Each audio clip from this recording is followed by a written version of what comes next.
Berjumpa lagi semuanya yang sedang duduk santai di warung Bude Yanti. Pada saat ini kita akan kembali lagi diperlihatkan dengan Xiao Yan sedang berada dalam konferensi Dewa Kekacauan. Lalu di bawah bimbingan Yi semua orang tampak bersatu dalam menargetkan divisi kehancuran atau Zhang Misi. Setelah Ye Beijing menyatakan laporannya 5 dari dunia gunung dan lautan mengumumkan situasinya. Dunia asalnya sedang dilanda peperangan besar antar ras, hal ini menyebabkan banyak ras musnah dalam waktu sekejap. Kekacauan ini bukan sekedar konflik kecil melainkan perang besar yang menyebar ke seluruh dunia. Dalam pertemuan itu ditegaskan bahwa perang di dunianya sangat serius dan diyakini dipicu oleh ulah Zhang Misi yang terus beraksi tanpa henti. Jika dibiarkan masa depan dunianya diprediksi akan semakin suram. Namun konflik yang dipicu oleh Zhang Misi ini sangat sulit untuk dipadamkan. Mereka seolah-olah bertindak sebagai pemantik kekacauan dan lebih seperti kekuatan yang menjadi bagian dari aturan dunia itu sendiri. Dalam diskusi muncul pertanyaan mengenai apakah peperangan ini disebabkan oleh munculnya banyak warisan kuno.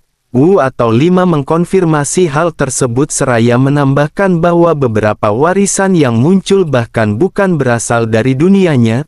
Saat ditanya tentang solusi untuk mengatasi kekacauan, Wu menjelaskan bahwa dunia itu membutuhkan seorang raja baru. Sejak kematian raja sebelumnya, dunia gunung dan lautan kehilangan sosok pemimpin yang bisa menyatukan berbagai ras. Untuk menjadi raja baru seseorang harus memiliki kekuatan luar biasa dan garis keturunan yang mampu menekan semua ras. Mantan raja mereka adalah Zhu Jiuyin. Dirinya adalah satu-satunya sosok yang pernah memenuhi syarat tersebut. Namun upaya menemukan reinkarnasi Zhu Jiuyin sejauh ini masih belum membuahkan hasil. Pencarian sudah dilakukan ke seluruh penjuru dunia pegunungan dan lautan tetapi tidak ditemukan tanda-tanda kelahirannya kembali. Meskipun suasana menjadi suram saat mendengar nama Zhu Jiuyin disebut, pikiran Xiao Yan sedikit tergelitik. Dirinya tahu bahwa Zhu Jiuyin yang dicari-cari sebenarnya berada sangat dekat dengannya. Namun karena saat ini Long Yi sedang berada di dunia sensi, maka tidak mungkin baginya untuk pergi ke dunia pegunungan dan lautan dan menjadi raja baru. Sementara itu Wu menutup pembahasannya dengan menyerukan bahwa siapapun yang memiliki informasi tentang keberadaan Zhu Jiuyin sebaiknya menghubunginya. Menjadi raja baru akan membawa berkah keberuntungan dari dunia gunung dan lautan. Tidak ada yang merespon seruannya dan suasana pun kembali menjadi hening. Setelah itu karena panggung batu nomor 60 maka giliran 7 untuk berbicara. 7 menyatakan bahwa dirinya tidak memiliki banyak informasi untuk dibagikan. Namun dirinya menawarkan bantuan dalam bentuk pertukaran barang dengan menjamin kejujuran dan keadilannya. 5 segera bertindak cepat setelah mendengar ucapan 7 dan bertanya tentang berita Zhu Jiuyin serta menyatakan keinginan untuk membelinya. Namun 7 atau hanya merespon dengan batu kecil menegaskan bahwa dirinya hanya menjual barang dan tidak memiliki informasi yang dimaksud. Sementara itu, Xiao Yan pada saat ini merasa getir di dalam hatinya. Dirinya pernah mengira giok tersembunyi yang diberikan oleh Qi kepadanya merupakan sesuatu yang langka dan berharga. Ternyata barang tersebut diproduksi dalam jumlah besar hingga orang-orang di sekitarnya pun memilikinya. Bersamaan dengan hal tersebut pada saat ini 8 yang sebelumnya mengasingkan diri akhirnya segera membuka suara. Dirinya menceritakan bahwa beberapa waktu lalu dirinya menempas sebuah pedang ajaib dan menyerahkannya kepada Zhang Misi. Pengakuan ini mengejutkan semua yang hadir sebab tidak disangka pedang itu kini berada di tangan Zhang Misi. Ye Beijing menyatakan ketidaksenangannya terhadap sikap makhluk-makhluk tersebut. Menurutnya mereka sebelumnya bahkan tidak tahu apa itu Zhang Misi dan kini justru bertindak seolah-olah mereka yang berkuasa. Hua Chan dengan dingin menambahkan bahwa keberadaan makhluk seperti itu selalu ada namun tidak terdeteksi saat mereka masih lemah sehingga banyak kejadian keliru dianggap sebagai takdir. Xiao Yan hanya bisa terdiam mempertanyakan dalam hati mengenai Hua Chan yang tampak begitu membenci Zhang Misi. Xiao Yan merasa aneh seolah-olah sedang menyaksikan pencuri yang mengutuk sesama pencuri. Sementara itu selanjutnya nomor 8 melanjutkan penjelasannya. Dirinya menyatakan bahwa siapapun yang dapat mengambil kembali pedang abadi miliknya tersebut akan diberi hadiah berupa pedang istimewa yang ditempa khusus sebagai pedang ke-10.000 miliknya. Pedang itu mengandung makna artistik yang dalam dengan kekuatan untuk menghabisi keabadian dewa. Mendengar hal tersebut, Xiao Yan mempertimbangkan kemungkinan meminjam kekuatan pedang tersebut untuk mengatasi krisis yang tengah dihadapi. Saat giliran Xiao Yan berbicara tiba, Xiao Yan pada akhirnya mulai mengungkapkan pemikirannya. Namun Xiao Yan sempat berhenti sejenak untuk memikirkan cara terbaik menarik perhatian semua orang. Setelah Ye Beijing berbicara sebelumnya, Xiao Yan merasa ini adalah momen yang tepat untuk melanjutkan. Xiao Yan menyatakan bahwa dirinya juga mengetahui tentang orang yang menghabisi Zhang Misi yang sempat disebutkan sebelumnya. Namun sebelum sempat Xiao Yan menyelesaikan penjelasannya, Hua Chan langsung menuduh dan mempertanyakan keterlibatan Xiao Yan. Xiao Yan sedikit mengerutkan kening dan menjelaskan bahwa Xiao Yan hanya menyaksikan kejadian itu dan bukan pelakunya. Meskipun begitu, Hua Chan mengeluarkan peringatan serius agar tidak ada yang berani berbicara omong kosong dalam pertemuan tersebut. Xiao Yan tetap tenang dan merasa tidak perlu takut pada Hua Chan karena di dalam ruangan ini semua orang memiliki kedudukan yang setara. Dengan sikap yang tidak gentar, Xiao Yan akhirnya mengajukan satu pertanyaan untuk membuktikan kebenarannya. Xiao Yan bertanya tentang jumlah mata pada topeng Zhang Misi. Pertanyaan ini langsung membuat Hua Chan terdiam, menandakan bahwa Xiao Yan mengetahui apa yang sesungguhnya terjadi. Pertanyaan yang diajukan sudah cukup untuk membuktikan bahwa Xiao Yan tidak berbohong dan bahwa dirinya telah memahami maksud dari sosok Zhang Misi. Xiao Yan menebak bahwa Zhang Misi yang dihabisi oleh Hua Chan pastilah bermata vertikal. Tanpa menunggu jawaban, Xiao Yan langsung melanjutkan perkiraannya.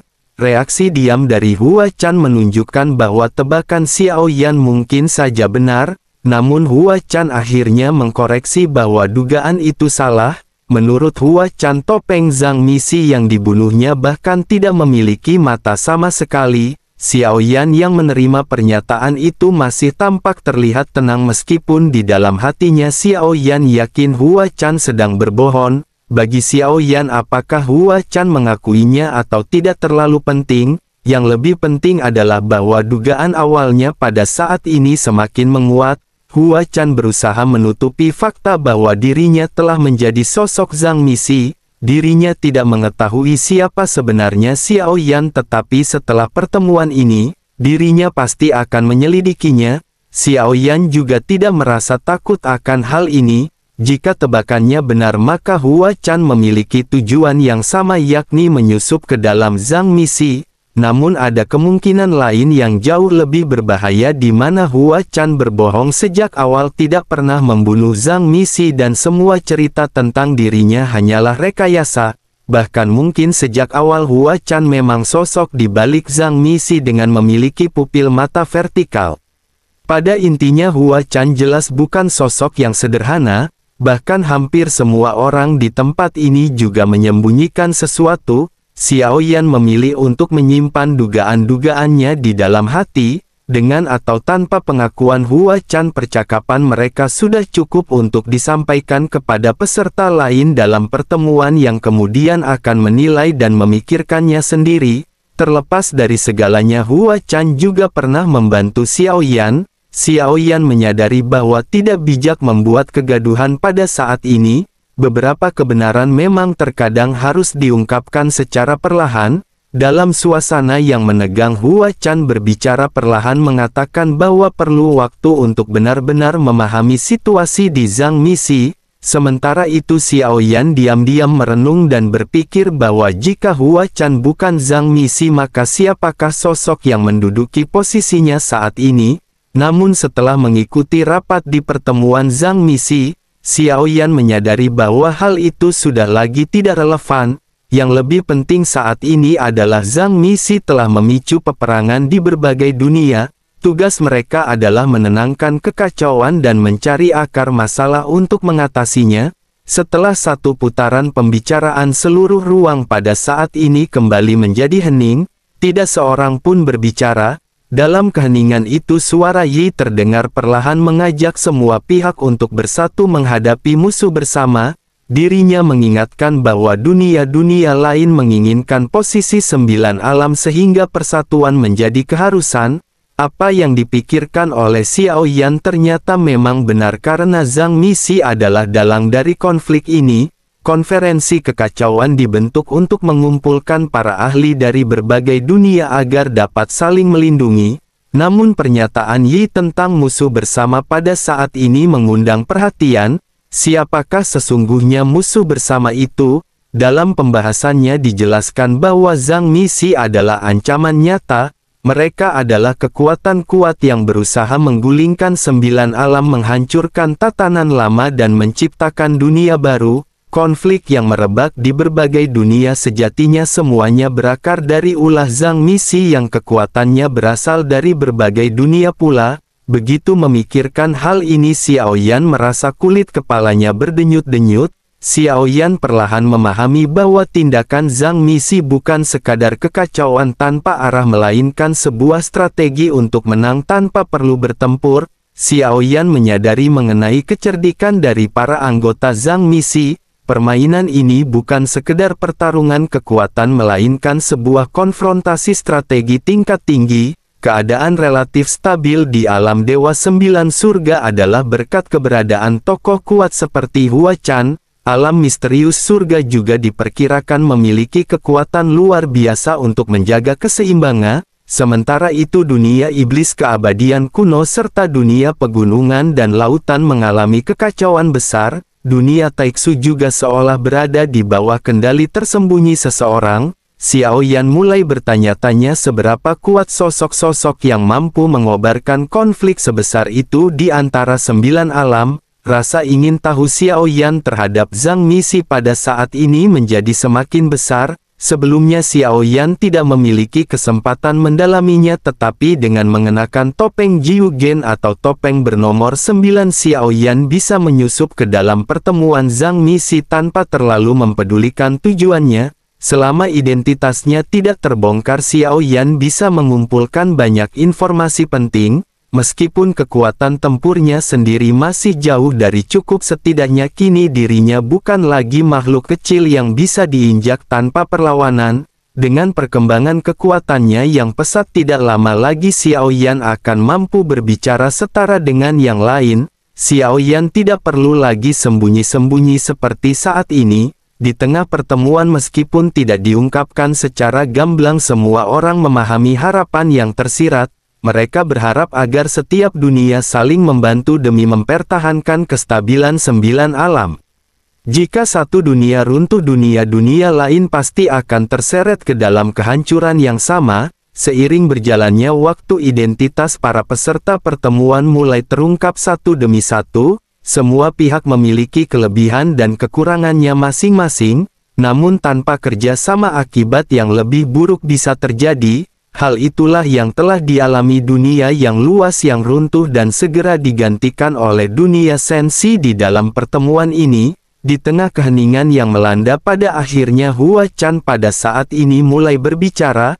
Hua Chan menawarkan bantuannya kepada 5 dan menyatakan kesediaannya membantu 1 kali. Dirinya berbicara dengan sikap percaya diri yang kuat, bukan karena omong kosong melainkan karena kekuatan tempurnya memang diakui sebagai yang terkuat. 5 segera merespon tawaran tersebut dan mengungkapkan bahwa dunia pegunungan dan lautan membutuhkan seorang raja baru. Dirinya menekankan bahwa tidak ada lagi perbedaan antara yang baik dan jahat dan semua ras dianggap setara. Begitu hal ini dikemukakan kembali, nomor 3 segera mengungkapkan informasi mengenai Zhu Jiuyin dari alam misterius surga barat. Sosok itu seorang raja iblis yang menentang para dewa yang disebut tidak cocok untuk menjadi raja baru di dunia pegunungan dan lautan. Informasi ini juga menegaskan bahwa di setiap dunia hanya ada satu Zhu Jiuyin dan mewarisi garis keturunan tunggal yang sesungguhnya. Mendengar hal tersebut Wu atau Lima pada saat ini mulai melihat secerca harapan. Dirinya berharap jika memungkinkan dirinya dapat pergi ke alam misterius surga barat dan berbicara langsung dengan Raja Iblis. Karena tidak dapat menemukan Zhu Jiuyin, Wu bahkan bersedia mengundang seseorang dari dunia lain untuk menjadi raja baru di dunia gunung dan lautan.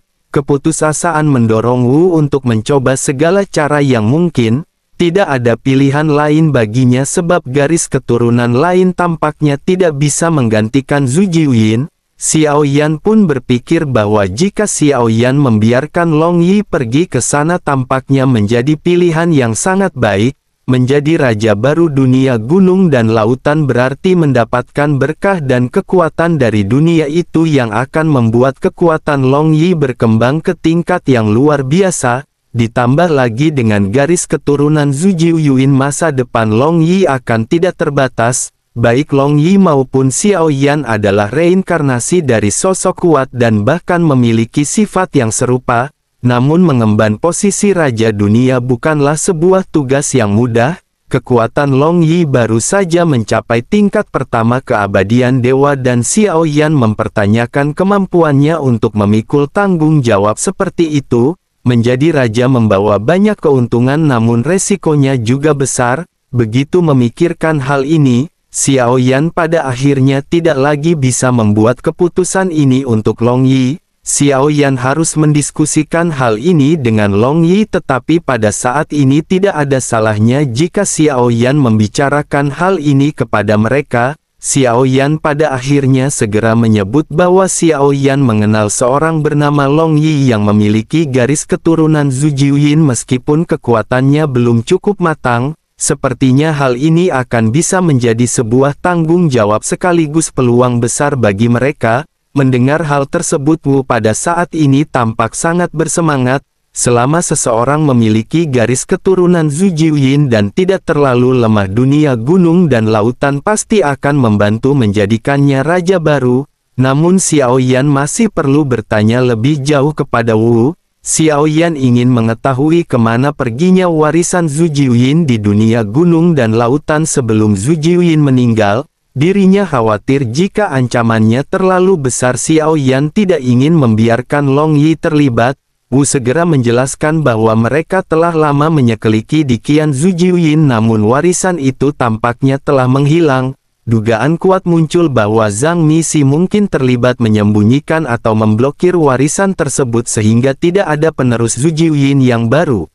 Xiao Yan mengerutkan kening merasa bahwa ini sangat sesuai dengan gaya sosok Zhang Misi. Tanpa garis keturunan yang kuat, tanpa pemimpin serta dengan banyak warisan yang tersebar, perang dunia di gunung dan lautan pasti tidak bisa dihindari. Dunia itu kini seperti kobaran api yang menyebar cepat dan untuk memadamkannya dibutuhkan cara untuk menekannya. Mengingat dunia pegunungan dan lautan, Xiao Yan teringat pada telur naga berwarna merah emas yang pernah dipercayakan oleh Lan Feng kepada Xiao Yan. Xiao Yan pun bertanya-tanya apakah telur tersebut dapat dikembangkan menjadi naga yang kuat. Telur naga tersebut diserahkan sementara kepada Wu melalui Gyoksuyu. Xiao Yan meminta Wu untuk mengeraminya hingga menetas. Lan Feng pernah membantu Xiao Yan dan kini setelah memiliki kemampuan, Xiao Yan merasa harus memenuhi janji yang telah dirinya buat. Setelah Xiao Yan menyampaikan apa yang perlu disampaikan, rapat pun berakhir kecuali ada hal tambahan yang perlu disampaikan. Walau tidak secara eksplisit, menyepakati pembagian tugas, Wu telah mulai mencari bantuan tambahan melalui orang lain. Semua peserta rapat berusaha menawarkan bantuan semampu mereka. Kondisi yang dihadapi Xiao Yan sebenarnya lebih buruk jika dibandingkan dengan nomor 5. Dalam situasi krisis seperti ini, Xiao Yan tetap tidak mengandalkan bantuan dari tempat itu. Jika Xiao Yan benar-benar ingin mencari pertolongan, Xiao Yan harus mendatangi 7 dan 8 secara pribadi. Namun bantuan itu baru bisa diminta setelah pertemuan selesai.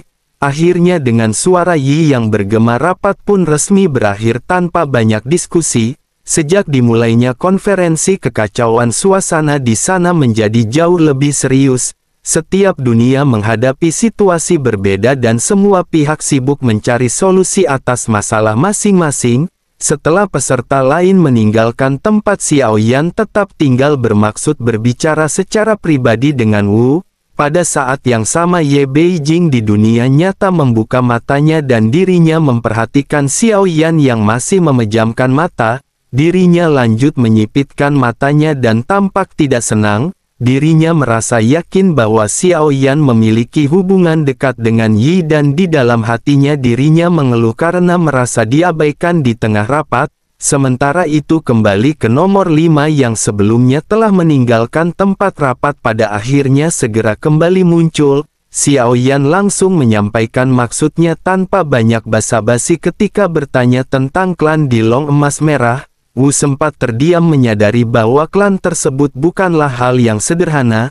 Xiao Yan menunjukkan telur naga yang dipercayakan kepadanya oleh seorang senior. Xiao Yan khawatir bahwa penundaan dapat mempengaruhi kehidupan makhluk dalam telur tersebut. Sementara itu Wu tampak terkejut mendengar apa yang baru saja dikatakan oleh Xiao Yan. Setelah Xiao Yan meyakinkan bahwa nama pemilik sebelumnya adalah Lan Feng, Wu menunjukkan kegembiraan. Dirinya mengetahui bahwa makhluk dari klan itu kelak bisa menjadi penguasa gunung dan lautan. Setelah kesepakatan terbentuk, Xiao Yan lanjut mengatakan bahwa telur tersebut akan diserahkan melalui Suyu. Wu menerima dan segera menghilang dari platform sementara Xiao Yan masih tetap berniat menyelesaikan urusan lain. Xiao Yan kemudian mengungkapkan keinginannya untuk berbicara dengan 7 dan 8 secara pribadi.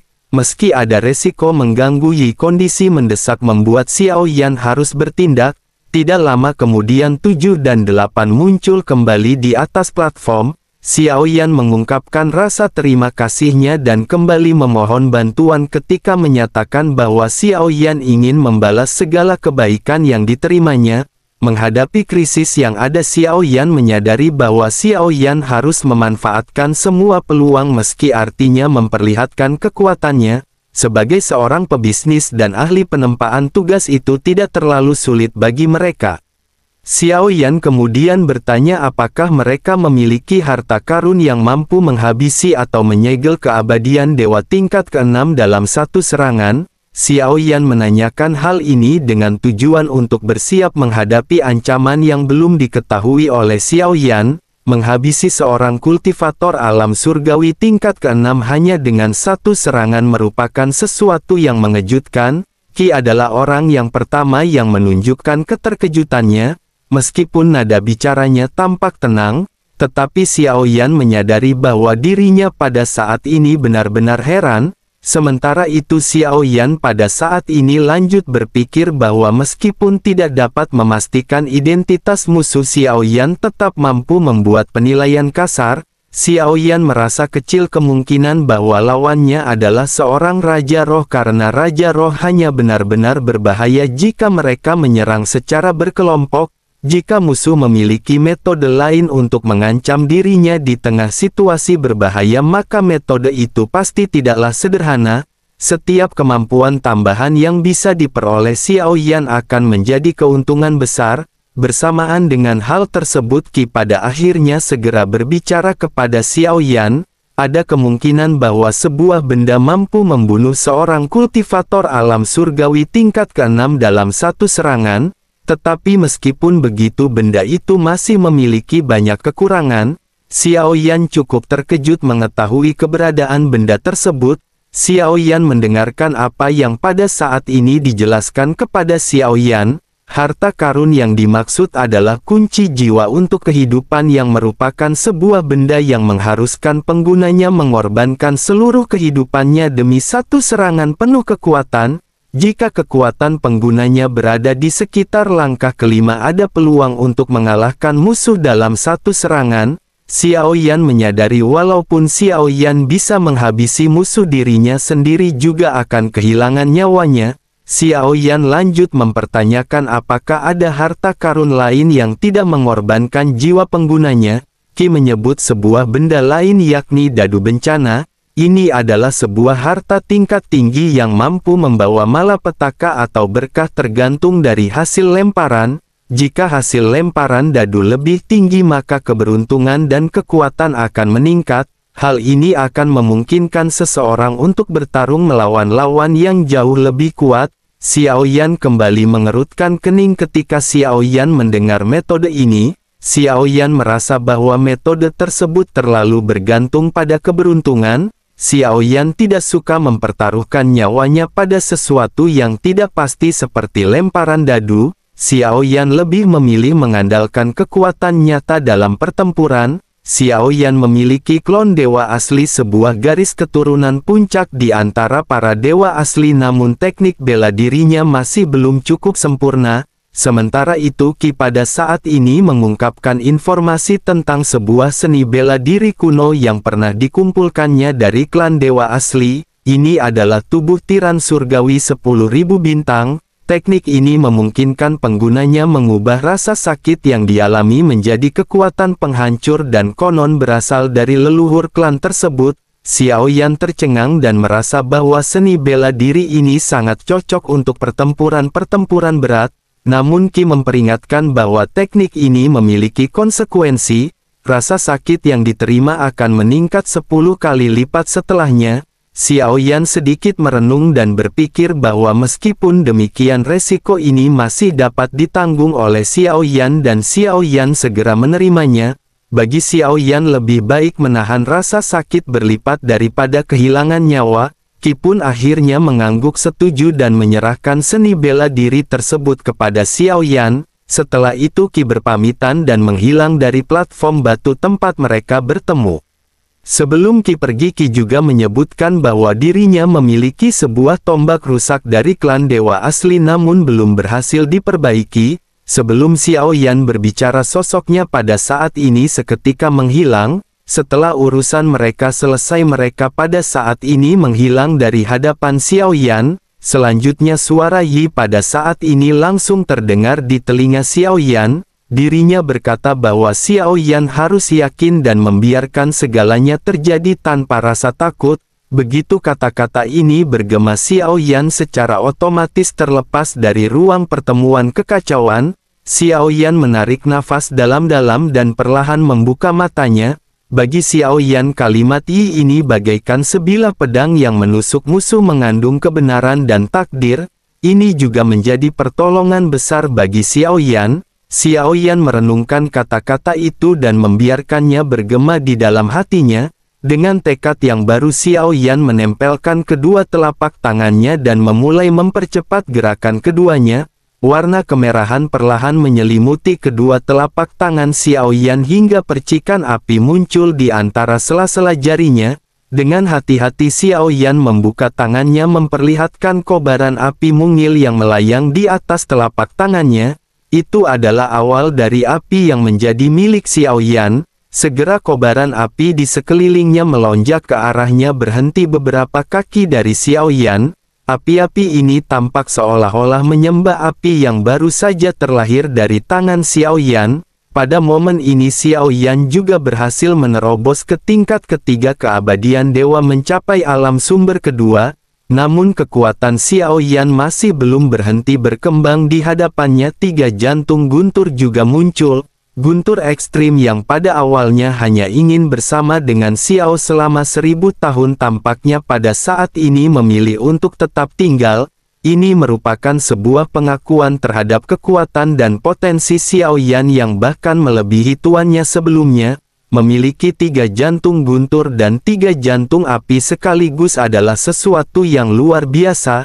Ini merupakan sesuatu yang bahkan tidak pernah ditemui oleh jantung guntur ekstrim. Di dalam dunia ini, bagi kekuatan asal seperti mereka, memiliki tuan yang tepat adalah bagian dari takdir. Dengan membantu tuannya mencapai puncak kekuatan dunia, mereka turut menjaga keseimbangan kekuatan dunia. Xiao Yan pada saat ini mengangkat tangannya membentuk petir lemah di dalamnya. Ketiga jantung guntur perlahan-lahan memancarkan bagian asal kekuatan mereka dan bergabung ke dalam petir di telapak tangan Xiao Yan. Gabungan itu melahirkan petir bercahaya 3 warna, masih lemah namun memancarkan fluktuasi kekuatan yang luar biasa. Pada momen itu Xiao Yan sekali lagi menembus batasan mencapai tingkat ketiga keabadian Dewa Alam Tiga Sumber. Xiao Yan kini memiliki kekuatan asal berupa sinar api dan sinar guntur yang merupakan kekuatan yang sepenuhnya milik Xiao Yan. Meskipun kekuatannya belum sebanding dengan asal-usul dunia, Xiao Yan tahu bahwa dengan pemeliharaan berkelanjutan suatu hari nanti kekuatan itu bisa mencapai tingkat yang sama.